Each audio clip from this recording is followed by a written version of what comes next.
जय श्री राम। आइए चलते हैं हम आपको फिर पुनः भोलेनाथ के श्री शिव महापुराण की कथा रुद्र संहिता के सृष्टि खंड में, जिसमें मैंने आपको पिछली वीडियो में बताया था, यानी 7वें अध्याय में, कि भगवान विष्णु जो धरती के पालनहार हैं, उनके नाभि से कमल की उत्पत्ति व ब्रह्मा की उत्पत्ति, लेकिन उसके बाद माया के वशीभूत होके भगवान विष्णु और परमपिता ब्रह्मा अपने वर्चस्व की लड़ाई के लिए एक युद्ध रणनीति तैयार हुई, जिसमें परमपिता ब्रह्मा और भगवान विष्णु का भयंकर युद्ध होना शुरू हुआ। लेकिन उस माया के जाल के अधीन होते हुए भी देखा जाए तो भोलेनाथ का शिवलिंग प्रकट हुआ। तो शिवलिंग प्रकट होने के बाद उन दोनों के आपसी विवाद को भोलेनाथ कैसे सुलझाते हैं और उनके अधिकारों का प्रयोग किस हिसाब से बताते हैं, इस कथा को मैं आपको आगे ले चलता हूं, जिसको मैं संस्कृत और उसका उच्चारण हिंदी तक पहुंचाने का पूर्ण प्रयास करूंगा। तो ओम श्री शांब शिवाय नमः, ओम श्री गणेशाय नमः।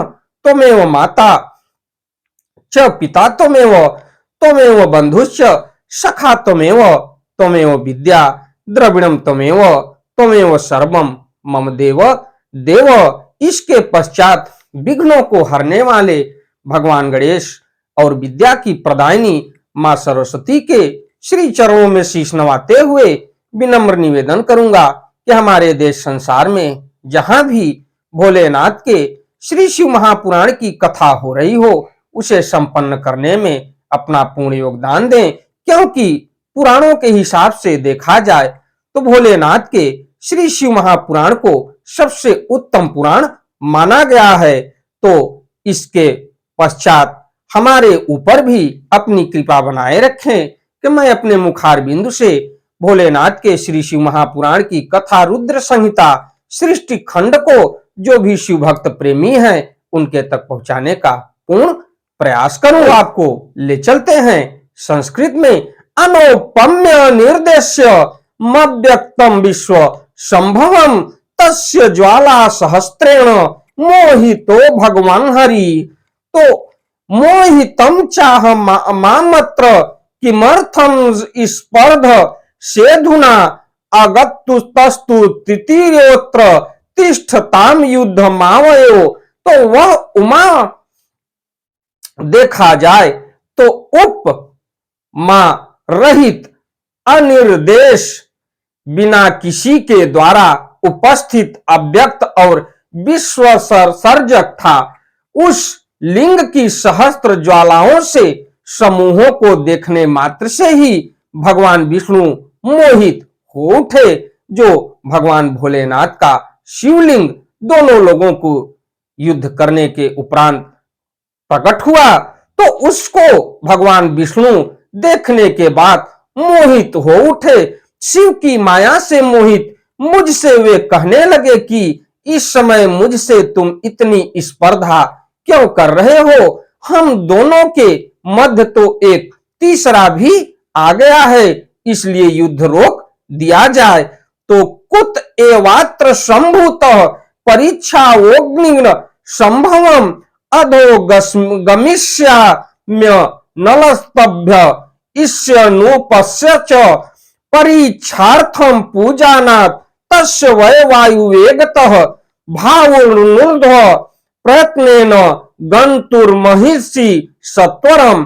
तो उसके पश्चात हम दोनों इस अग्नि से उत्पन्न लिंग की परीक्षा करें कि यह कहां से प्रकट हुआ है। मैं इस अनुपम अग्नि स्तंभ के नीचे जाऊंगा और हे प्रजानाथ, आप इसकी परीक्षा करने के लिए वायु वेग से प्रयत्न पूर्वक शीघ्र ऊपर की ओर जाएं। ये भगवान विष्णु और परमपिता ब्रह्मा अपने मन में विचार कर रहे हैं कि युद्ध को समाप्त किया जाए, लेकिन हमारे आपके बीच में यह तीसरा कौन आया है इसके थाह और बल की पता लगाया जाए तो मैं इसके नीचे तक जाता हूं और आप इसके ऊपर तक जाइए। तो ब्रह्मोवाच, ब्रह्मा जी बोले, एवं व्याहत्य विश्वात्मा स्वरूपम करोत्तदा वाराह महप्यासु हंसत्वं प्राप्तवान् मुने तदा प्रभृति मामहुर्ह संहासो विराडिति हंस हंसेति यो ब्रूयात्स हंसोत भविष्यति सुश्वेतो हाललप्रख्यो विश्वतः प्रच्छ संयुतः मनो नील जवो भूत्वा गतोर्ध्वं चो ध्वर्वतः पुरा नारायणोपि विश्वात्मा सुश्वेतो हभ्य वदता 10 योजन विशीर्तीर्णम 7 योजन न मायतम। तो उसके बाद तब ऐसा कहकर ब्रह्मा जी विश्वात्मा भगवान विष्णु ने वाराह का रूप धारण किया और हे मुने, मैंने भी शीघ्र हंस का रूप बना लिया। यानी भगवान विष्णु 12 रूप धारण किए और परम पिता ब्रह्मा हंस का रूप धारण किए। उसी समय से लोग मुझे हंस हंस और विराट ऐसा कहने लगे। जो हंस हंस यह कहकर मेरे नाम का जप करता है वह हंस स्वरूप ही हो जाता है। अत्यंत श्वेत अग्नि के समान चारों ओर से पंखों से युक्त और मन तथा वायु के वेग वाला होकर मैं ऊपर के भी ऊपर लिंग का पता लगाते हुए चला गया।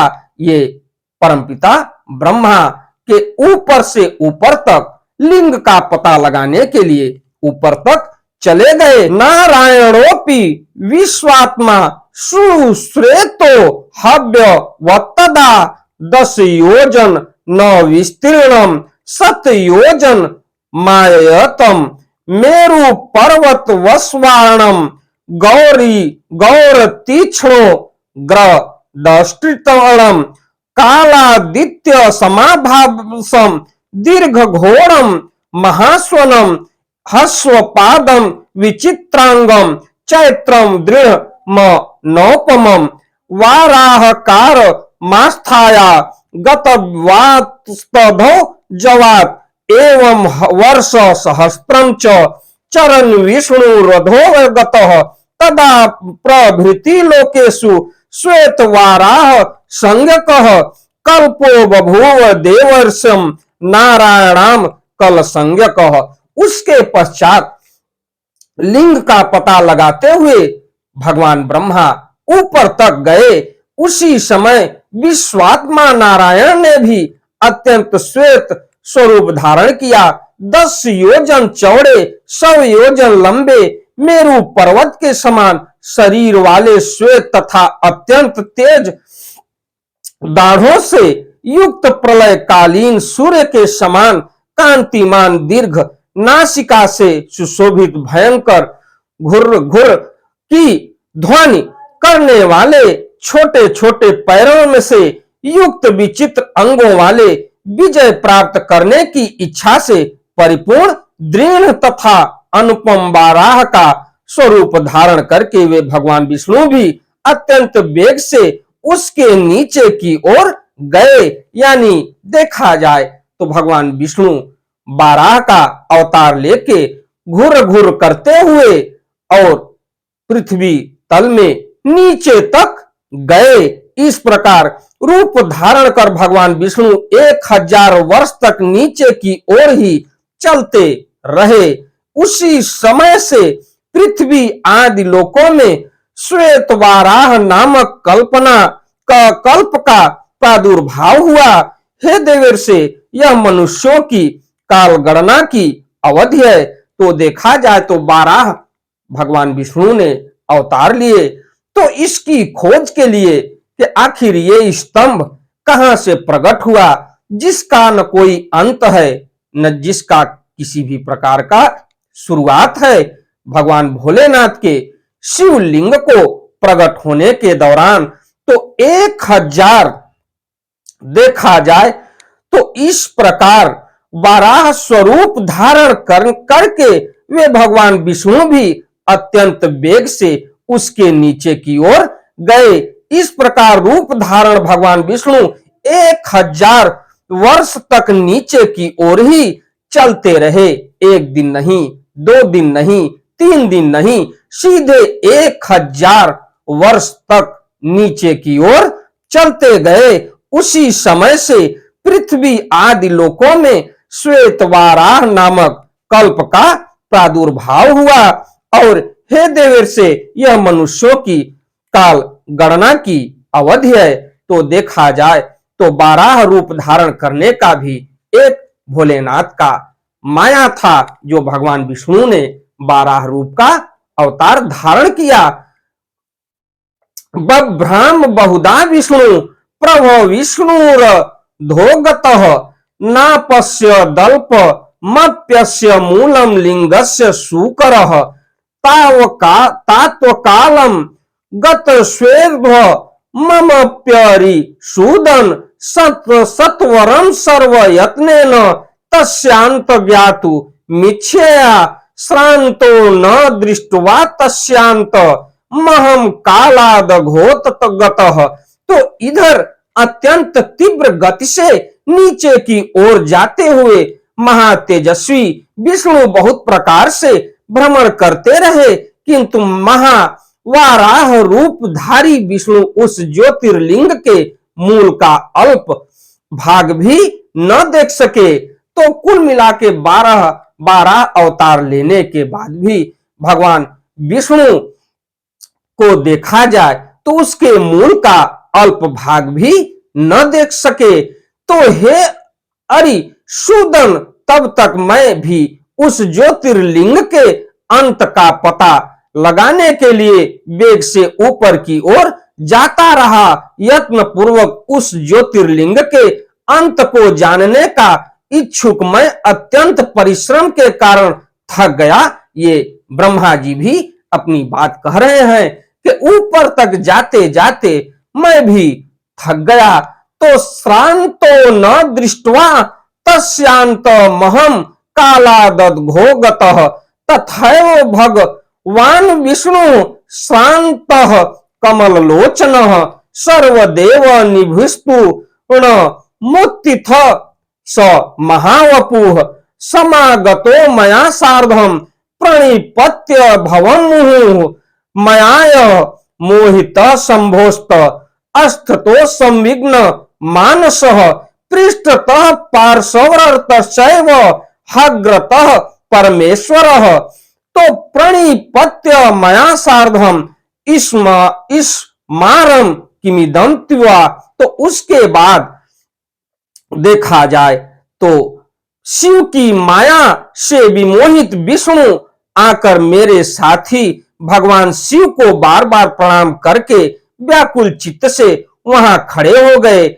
उसके बाद थकने के कारण ज्योतिर्लिंग अंत देखे बिना ही ऊपर निकल आए।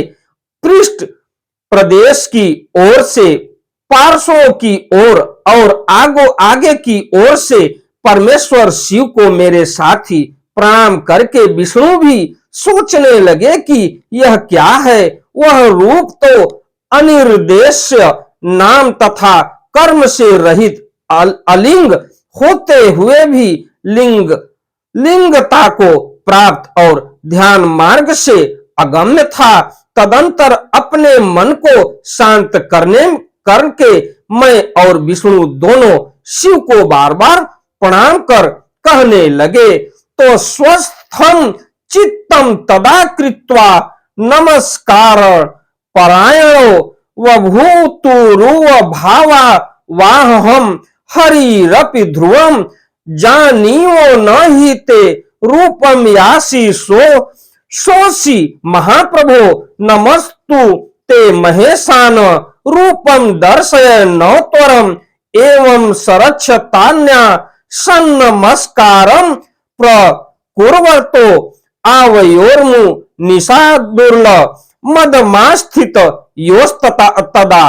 तो उसके बाद तदंतर अपने मन को शांत करके मैं और विष्णु दोनों शिव को बार बार प्रणाम कर कहने लगे, हे महाप्रभु, हम आपके स्वरूप को नहीं जानते, आप जो हैं वही हैं, आपको हमारा नमस्कार है।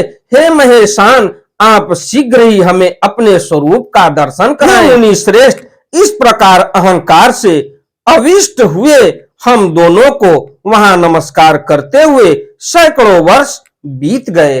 ये परमपिता ब्रह्मा और धरती के पालनहार भगवान विष्णु अंत समय में भोलेनाथ के आगे नतमस्तक हुए और उनसे अपनी विनय और प्रार्थना कहने लगे। तो इस प्रकार से देखा जाए तो भोलेनाथ के न अंत का पता लगा पाए और न उसके शुरुआत का पता लगा पाए, और ब्रह्मा विष्णु दोनों लोग एक, देखा जाए तो परमपिता ब्रह्मा हंस का रूप धारण करके ऊपर की छोर तक पहुंचे लेकिन थक गए, और एक धरती के पालनहार भगवान विष्णु 12 रूप का धारण करते हुए घुर घुर की आवाज करते हुए ओ पाताल लोक से लेके पूरा 1000 वर्ष तक ढूंढते रह गए, लेकिन उसका कोई पता नहीं चल सका।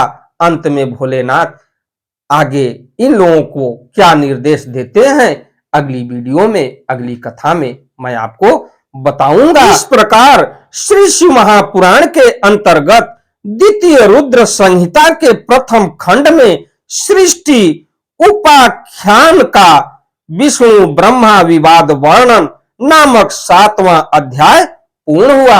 अगली वीडियो में, अगली कथा में मैं आपको ले चलूंगा रुद्र संहिता के सृष्टि खंड के अथाष्टमों अध्याय में, यानी 8वें अध्याय में, जिसमें आपको मिलेगा ब्रह्मा और विष्णु को भगवान शिव के शब्दमय शरीर का दर्शन। इस कथा को आप सुनिए, और बड़ी मार्मिक कथा है, और शिव पुराण की कथा जिस घर में होती है उस घर में कभी भी किसी भी प्रकार का असाध्य रोगों का प्रवेश नहीं होता। तो एक बार चलते चलते प्रेम से बोलिए, श्री शिवाय नमस्तुभ्यम, श्री शिवाय नमस्तुभ्यम, श्री शिवाय नमस्तुभ्यम, श्री शिवाय नमस्तुभ्यम, श्री शिवाय नमस्तुभ्यम। आपका दिन मंगलमय हो। अंधविश्वास से दूर रहते हुए भोलेनाथ के श्री चरणों में अपना मन लगाइए। अगली कथा को लेके मैं फिर मिलूंगा। हमारी वीडियो आपको अच्छी लगे तो वीडियो को लाइक करिए, चैनल को सब्सक्राइब करिए, बेल आइकन दबाना न भूलिए, जिससे हमारी कोई भी महत्वपूर्ण धार्मिक वीडियो आप तक शीघ्र पहुंचे। आपका दिन मंगलमय हो। धन्यवाद।